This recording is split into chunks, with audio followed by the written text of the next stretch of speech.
Kimki meni tushida ko'rsa, bas, u meni aynan o'zimni ko'ribdi. Chunki shayton mening suratimga kira olmaydi. Bu so'zlar Rasululloh alayhissalomga tegishli bo'lib, Imom Ahmad, Imom Buxoriy va Termiziylar rivoyat qilgan. Ibn Abu Jamra rahimahulloh aytadi: Shayton Rasululloh alayhissalom shakli shamoiliga kira olmaydi. Kimki tushida Rasululloh alayhissalomni chiroyli suratda ko'rsa, bu uning dini komilligiga ishora bo'ladi. Agar Rasulullohning a'zolaridan biror a'zosida jarohat asari bilan ko'rsa, bu uning dinida nuqsonga yo'liqishiga ishora bo'ladi. Bu haq gapdir. Tajribada sinovdan o'tgan va shu xulosaga kelingan gapdir. Imom Ibn Hajar Haytamiydan ba'zi zamondoshlari Rasululloh sallallohu alayhi va sallamni bu dunyoda ko'rish imkoni bormi deb so'radilar. U kishi shunday javob berdi: Ba'zi ulamolar imkonsiz deydi, boshqa bir ba'zilari esa mumkin deydi. Ikkinchilarining fikri haqdir. Chunki bu haqda juda ko'plab solih insonlardan ishonchli xabarlar bor. Undan tashqari payg'ambar alayhissalomning o'zlari kimki meni tushida ko'rsa, bas u tezda uyg'oq holda ham ko'radi deganlar. Xuddi shu hadisga izoh bergan aksar ulamolarning fikricha, Rasulullohni tushida ko'rganlar u zot sharifni shu dunyoning o'zida o'z ko'zlari bilan albatta ko'radi. Eng kamida dunyodan o'tish, jon omonatini topshirish chog'ida Rasululloh alayhissalomning muborak yuzlarini ko'rib, jamollarini his qilib, keyin vafot qiladi deydi. Mafotih kitobida aytilishicha, kimki tushida payg'ambarimiz Muhammad alayhissalomni ko'rish vaqtiga muyassar bo'lsa, uning dunyodan o'tish xotimasi xayrli bo'ladi. Qiyomat kuni Rasulullohning shafoatiga noil bo'ladi.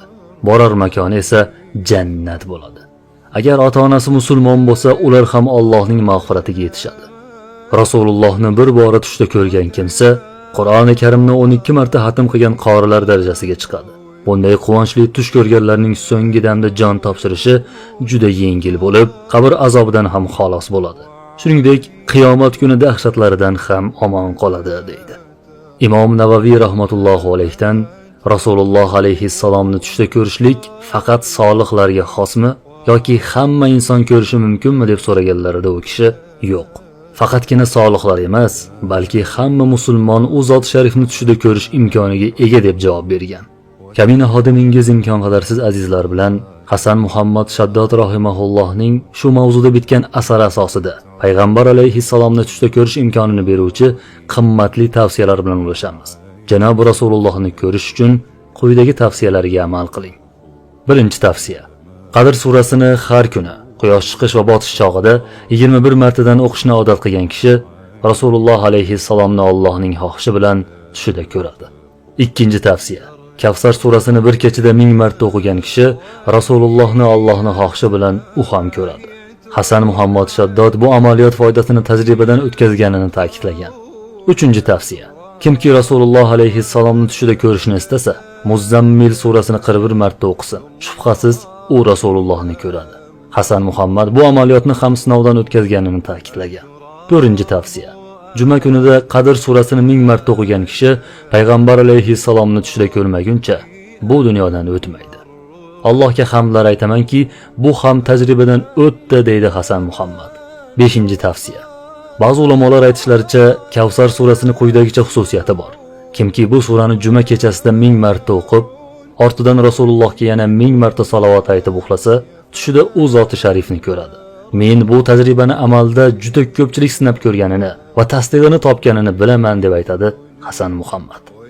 6-tavsiya: Ba'zi mashoyixlarga ko'ra, juma kechasining qoq yarimida turib, Quraysh surasini 1000 marta o'qib, tahorat bilan uyquga ketsa, tushida payg'ambar alayhissalomni ko'radi va Allohdan so'ragan boshqa hojatlari ham ravo bo'ladi. 7-tavsiya: Abdulloh ibn Abbos radhiyallohu anhu aytadi: Kimki bir kechada Qul huvallohu ahadni 1000 marta o'qisa, tushida payg'ambar alayhissalomni ko'radi. Allohga hamdlar bo'lsinki, buni tajribadan o'tganini ishonch bilan ayta olaman deydi. 8-tavsiya: Yana Abdulloh ibn Abbos radhiyallohu anhu dan keltirilishicha, payg'ambar alayhissalom qaysi bir mu'minki juma kechasida 2 rakat namoz o'qisa va har bir rakatida Fotiha surasidan keyin 25 martadan Qul huvallohu ahadni o'qib, uning ortidan 1000 marta salovat aytsa, keyingi jumagacha albatta meni tushida ko'radi. Va kimki meni ko'rsa, Alloh uning gunohlarini mag'firat qiladi dedi. Bu rivoyatni Imom Yusuf Nabahoniy o'z asarida zikr qilib o'tgan. 9-tavsiya: Kimki juma kechasi 2 rakat namoz o'qib, har rakatida bir martadan Fotiha surasini va 5 martadan Oyatul Kursini o'qib, namozini tamomlagach payg'ambar alayhissalomga salovat aytsa, Rasulullohni albatta tushida ko'radi. 10-tavsiya. Anas ibn Malik radhiyallohu anhu rivoyat qiladi. Payg'ambarimiz alayhissalom aytadi: Kimki menga shanba kunda 1000 marta salovat aytsa, jannatdagi joyini ko'rmaguncha dunyodan o'tmaydi. Men bu xabarni ham tajribamdan o'tkazganman, deydi Hasan Muhammad Shaddod. 11-tavsiya. Jamoliddin Abul Vahhob aytar edi: Men Rasululloh alayhissalomni shunda ko'rdim. Shunda u kishi menga uyqu oldidan bismillahni 5 marta, auzu billahni 5 marta aytasan. Keyin ey Alloh, Muhammad alayhissalom haqqi hurmati menga Muhammad alayhissalomni shu dunyoda ham, oxiratda ham ko'rsatgan deb ayt. Allohga hamdlar aytamanki, bu ham tajribada sinaldi, deya ta'kidlaydi Hasan Muhammad. 12-tavsiya. Payg'ambar alayhissalomni tushida ko'rish uchun quyidagi duoni 100 marta o'qish tavsiya etiladi. Yo Alloh, men sendan o'zga bo'lmagan nuring haqqi hurmati ila Nabiyin Muhammad alayhissalomni menga ko'rsatmog'ingni iltijo etib so'rayman. Muallif Hasan Muhammad Shaddod aytadi: Allohga behad hamd sanolar bo'lsinki, bu ham sinovdan o'tdi. Juda ko'pchilik bu vositani sinab foydasini bilgani haqida kaminaga xabar berdi, deydi. 13-tavsiya. Shayx Abdul Qodir Jiloniy rahimahullohga tegishli Hadoiqul Ahbor va G'uni asarlarida Abu Hurayra radhiyallohu anhudan keltirilgan quyidagi hadis bor.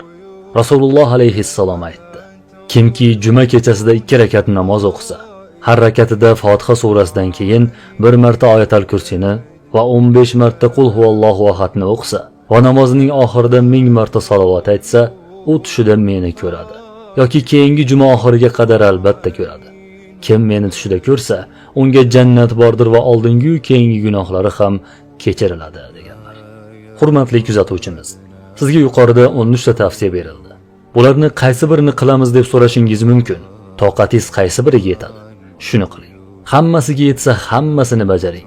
Axir siz birorta boyni yoki podshohni emas, Rasulullohni ko'rishni istayapsiz. Shuning uchun qo'lingizdan kelsa barcha tavsiyani sinab ko'ring. Agar Alloh muvaffaq qilib u zotni tushingizda ko'rsangiz, bizning nomimizdan ham salom ayting. Va yana shuni bilingki, agar u zotni tushingizda ko'rsangiz, imkon qilsa buni boshqaga aytmang. Bu Alloh bilan o'rtangizda sir bo'lib qolsin. Bunday go'zal tuyg'ular, shirin lahzalarni odamlar bilishi shart emas. Bu sizning xotirangizdagi eng baxtiyor kechikmalar bo'lib qoladi.